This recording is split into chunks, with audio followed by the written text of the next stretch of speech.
Mes bien chers frères,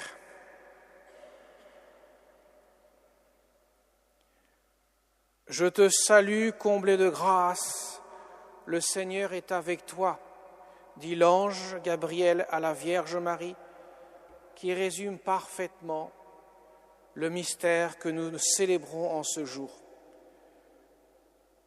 En 1854, le pape bienheureux Pie IX proclame le dogme de l'Immaculée Conception.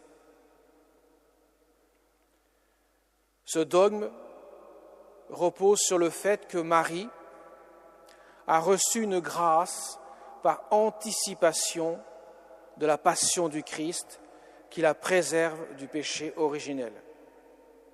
Comme en Dieu il n'y a pas de temps, Dieu peut très bien produire une grâce après qu'elle-même fut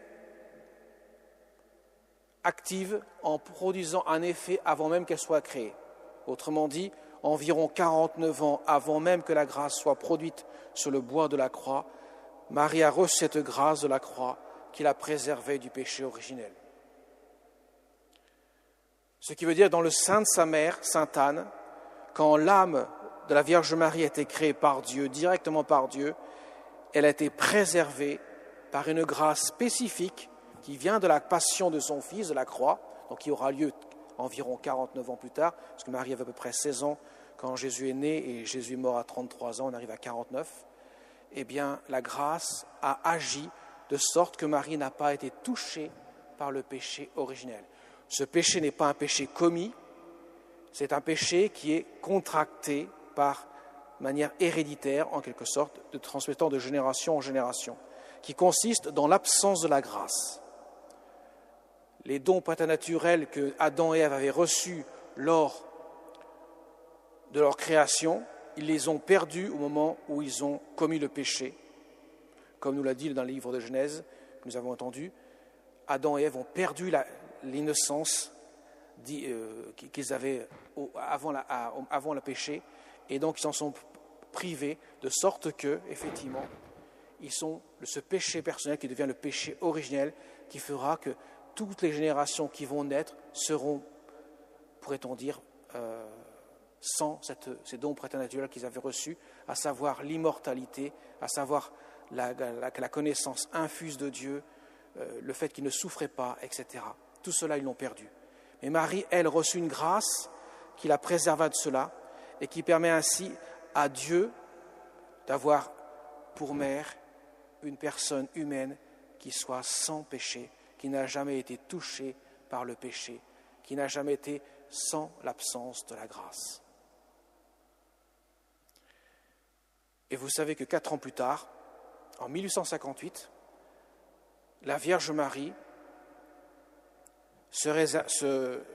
apparaîtra à la petite Bernadette sous le vocable de « Je suis l'Immaculée Conception », manifestant à tous la grâce dont elle a bénéficié et ce qui fait que c'est la seule personne humaine que la terre ait portée et portera, qui non seulement été préservée de ce péché originel, mais qui n'a pas commis aucun péché.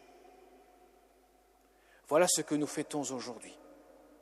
Une grâce spécifique à la Vierge Marie et qui fait écho au mystère de l'Église, parce que le Christ, lorsqu'il est mort sur la croix, lorsqu'il a donné sa vie par amour pour nous sur la croix, il a rendu, comme le dira saint Paul aux Éphésiens, il a rendu pure, sainte et immaculée son épouse, la Sainte Église.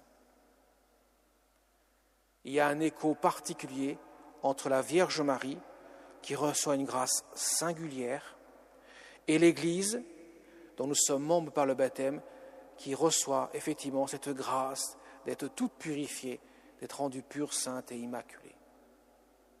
Voilà ce que nous fêtons.